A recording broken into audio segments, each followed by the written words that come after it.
तो गाइस मैं हूं अंकित और आप देख रहे हैं रेसलिंग फैंस नेटवर्क। शुरू करते हैं भाई अपनी बातों को हम लोग सबसे पहले मिक फॉली से। तो भाई मिक फॉली ने डब्ल्यूडब्ल्यू लीव कर दिया। मिक फॉली वैसे भी कोई रेसलर वगैरह भी एक्टिव थे नहीं, लेकिन वो डब्ल्यूडब्ल्यू के साथ में लेजेंड्स वाली डील के अंदर थे।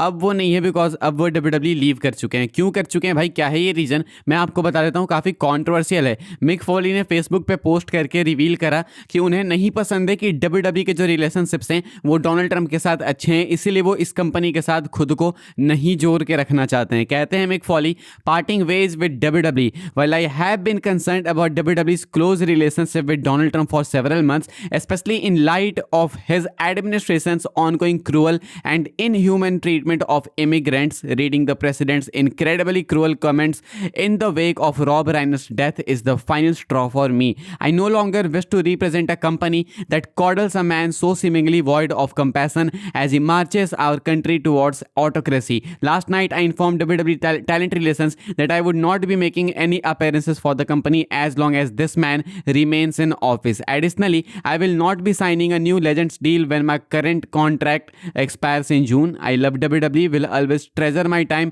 with them, and I'm deeply appreciative for all the opportunities they afforded me. But in the words of Popeye the Seller, I stands all I can stands and I can't stands no more. Mick Foley ने भाई एक बहुत ही controversial statement दी है and कहते हैं कि मैं WW छोड़ रहा हूँ जब तक डोनाल्ड ट्रंप ऑफिस में रहेगा, यानी कि डोनाल्ड ट्रंप जब तक प्रेसिडेंट रहेगा एंड कंपनी के रिलेशंस उसके साथ ऐसे रहेंगे, मैं कंपनी में नहीं आऊँगा। मैंने कल रात को इन्फॉर्म किया डब्ल्यूडब्ल्यू के टैलेंट रिलेशंस को कि मैं कंपनी के लिए अपीयरेंस नहीं दूंगा। ये जो डील है मेरी लेजेंड वाली वो आखिरी डील है, इसके बाद मैं नई डील साइन नहीं करूंगा। यानी डब्ल्यूडब्ल्यू के साथ मैं अपने नाते को तोड़ रहा हूं बिकॉज डब्ल्यूडब्ल्यू के जो रिलेशन है वो ट्रंप के साथ काफ़ी स्ट्रांग है। ट्रंप से आखिर क्यों खफा है मिक फॉली? देखो, ट्रंप को बहुत लोग नहीं पसंद करते हैं एंड अपने अपने रीजन से। मिक फॉली कहते हैं कि उन्हें नहीं पसंद है कि ट्रंप किस तरीके से इमिग्रेंट्स को ट्रीट कर रहे हैं, उन्हें नहीं पसंद है कि इमिग्रेंट्स के साथ इनह्यूमन बिहेवियर हो रहा है। एंड शायद ट्रंप ने कोई कॉमेंट किया है किसी के डेथ के ऊपर, आई डोंट नो, इसलिए मैं बोलना नहीं चाहूँगा ज़्यादा। वो कॉमेंट पसंद नहीं आया है मिक फॉली को, इसलिए वो ट्रंप से गुस्सा है। काफ़ी टाइम से अपसेट थे, लेकिन अभी बहुत ज़्यादा हद पार हो गई है, इसीलिए वो एक ऐसी कंपनी के साथ काम नहीं करना चाहते हैं जो कि ट्रंप के इन एक्शंस को सपोर्ट करे। तो इसीलिए मिक फॉली ने कंपनी छोड़ दी। एंड ये सुनने में काफ़ी अलग अजीब सा लगता है कि मिक फॉली मैनकाइंड की बात करें हम लोग, ये वही लेजेंड है जो हेल इन अ सेल के ऊपर से कूदा था। डब्ल्यूडब्ल्यू के लिए क्या क्या किया था इसने, डब्ल्यूडब्ल्यू ने भी इनको क्या से क्या बना दिया। लेकिन आज इस डेट पे भाई एक पॉलिटिशियन के चक्कर में इस तरीके से रिलेशंस खराब होते हैं, ये हालात है फिलहाल। मिक फॉली अब डब्ल्यूडब्ल्यू का पार्ट नहीं है। जिस तरीके से गए हैं मुझे लगता नहीं है कि डब्ल्यूडब्ल्यू वाले कभी भी इनको आगे बुलाएंगे, इन्वाइट करेंगे अपने शोज में। आगे बढ़ते हैं भाई, हम लोग बात करते हैं अगली स्टोरी के बारे में। मैं आपको एक वीडियो दिखाने वाला हूं गुंथर के एक फैन की, मैं आपको वीडियो दिखाने वाला हूं, आप देख सकते होगे। ये गुंथर का फैन भाई किस तरीके से सैटरडे नाइट्स मेन इवेंट में जॉन सीना के फैंस को चिढ़ा रहा है, किस तरीके से उनको रोस्ट कर रहा है। गुंथर ने टैप आउट कराया जॉन सीना को, उसके बाद अचानक से अजीब सा सन्नाटा हो गया भाई पूरे एरेना में, लोग शॉक हो गए। आखिरी बार ऐसा रिएक्शन लोगों का तब आया था जब लेसनर ने अंडरटेकर की स्ट्रीक ब्रेक की थी। चेहरे पे एक्सप्रेशन, कोई भाव नहीं है, समझ नहीं आ रहा कि भाई ये क्या हो गया, लोग पागल से हो गए थे। लेकिन उसमें एक ये फैन है जो कि भाई कुछ इस तरीके से चिढ़ाते हुए दिख रहा है। एंड यहाँ पे ये वाला जो फैन है भाई फुल मजे ले रहा है। कहने का मतलब है कि गुंथर के भी फैंस बन गए हैं एंड फैंस उस तरीके से बन गए हैं जो कि जॉन सीना के ऊपर उनको पिक कर रहे हैं। हालांकि बहुत कम है ये लोग, लेकिन है गुंथर का भी एक फैन बस। इनफैक्ट मैं भी गुंथर का फैन बन गया उनकी परफॉर्मेंस को देखने के बाद, उनके ऑरा को देखने के बाद। एंड जॉन सीना को टैप कराया तो उसके बाद तो भाई मैं भी गुंथर का फैन बन गया हूँ। अच्छा, मैं इसकी थोड़ी सी और बात करना चाहूँगा यार, मुझे समझाओ भाई, आप लोगों ने ऐसा क्यों साबित कर दिया कि मैं गुंथर का फैन हूँ तो मैंने जॉन सीना की डिसरिस्पेक्ट कर दी। मैंने काफ़ी लोगों को देखा यार एलिगेशन सी लगा दिए मेरे पे कि तुमने जॉन सीना की डिसरिस्पेक्ट की, तुम गुंथर के फैन कैसे हो सकते हो, अपने स्टैंडर्ड्स हाई करो। ये मुझे समझ नहीं आया भाई कि ये कौन सी बात हो गई। क्या जॉन सीना के रिटायर होने के बाद हम सब भूल गए कि डब्ल्यूडब्ल्यू स्क्रिप्टेड है? लाइक मैं अपने ऑडियंस से बात कर रहा हूँ, बाकी जो अलग कैजुअल शायद उनकी नहीं। क्या आप लोग भूल गए कि डब्ल्यूडब्ल्यू स्क्रिप्टेड है? हार जीत तो लगी रहती है, हम सबको मालूम है कि जॉन सीना खुद भी चाहते होंगे कि गुंथर जीते। तो अगर गुंथर का कोई फैन बन रहा है जॉन सीना को हराने के बाद, इसका मतलब कि जॉन सीना जाते जाते अपना सही काम करके जॉन सीना सक्सेसफुल हो गए। लेकिन अगर मैं गुंथर का फैन बन गया, इसका मतलब ये थोड़ी है कि जॉन सीना की मैं डिसरिस्पेक्ट कर रहा हूँ। आई डोंट थिंक मुझे बताने की नीड भी है कि मैं जॉन सीना का कितना मैसिव फैन हूँ एंड जॉन सीना को मैं कितनी रिस्पेक्ट करता हूँ कितनी नहीं।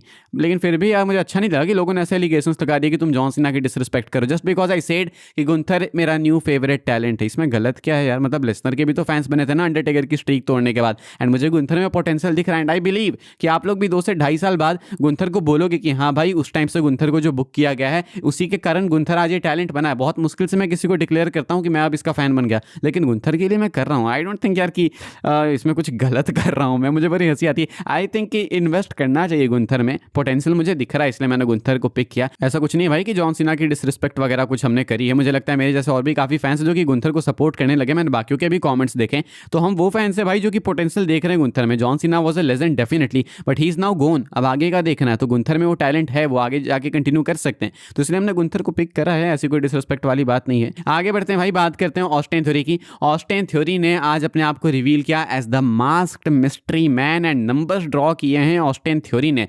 इंस्टाग्राम पे डब्ल्यूडब्ल्यू ने रील्स डाली है एंड ऑस्टिन थ्योरी वाली रील 9-10 घंटे के अंदर 4 मिलियन व्यूज क्रॉस कर चुकी है। मंडे नाइट रॉ से हाईएस्ट वॉच ये वाली रील थी एंड ऑस्टिन थ्योरी बन चुके हैं ऑस्टिन द ड्रॉ थ्योरी। तो यहाँ पे ऑस्टिन थ्योरी ने अच्छे नंबर्स जनरेट किए हैं।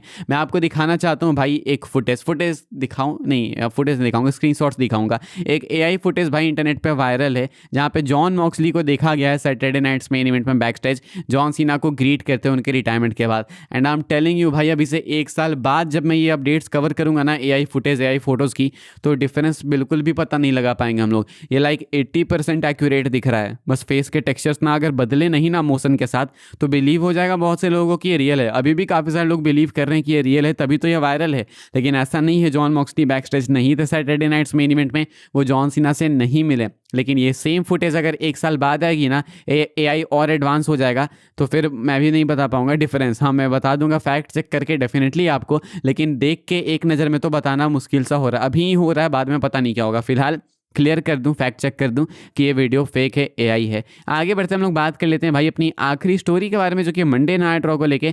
मंडे नाइट रॉ जो होने वाला 2026 का पहला एपिसोड, उसके लिए टिकट्स की क्या अपडेट है वो मैं आपको बता देता हूँ। फिलहाल भाई डब्ल्यूडब्ल्यू वाले इस वाले एपिसोड के लिए बेच चुके हैं 6365 टिकट्स। जो सेटअप कैपेसिटी है वो होने वाली है 7922 की एंड अवेलेबल है 1557 टिकट्स, यानी कि डब्ल्यूडब्ल्यू वाले आराम से इस शो को सोल्ड आउट करेंगे। लेकिन साल का पहला रॉ होने वाला है बार्कले सेंटर से ब्रुकलिन न्यूयॉर्क से, क्या 8000 की कैपेसिटी कम नहीं है? आई थिंक है। मंडे नाइट रॉ ऐसे 13-14 हज़ार ईजिली ला सकता है। एंड अगर ये 2026 का पहला रॉ है, यहाँ पे वर्ल्ड हेवीवेट चैंपियनशिप डिफेंड करने वाले हैं CM Punk, so I think कि इसमें कैपेसिटी ज़्यादा होनी चाहिए। लेकिन चलो ठीक है, 8000 भी ऐसे कम नहीं है, लेकिन ज़्यादा कर सकते हैं ये लोग चाहे तो। मतलब अगर ये चाहे तो एक्सटेंड करके आराम से 15-16 हज़ार तक लेके जा सकते हैं। मुझे लगता है करेंगे भी, अगर ये टिकट्स फटाफट से जल्दी जल्दी बिकने लगे तो। फिलहाल भाई इस वाली वीडियो के लिए यही सारी अपडेट्स थी। आई होप सबको इन्फॉर्मेशन मिली हो तो वीडियो को लाइक कीजिएगा, शेयर कीजिएगा, सब्सक्राइब कीजिएगा चैनल को, ताकि आने वाले टाइम के अंदर आपको और भी सही डब्ल्यूडब्ल्यू की अपडेट्स वगैरह सबसे पहले देखने को जानने को मिलते रहे। फॉलो कर सकते हैं आप लोग मुझे इंस्टाग्राम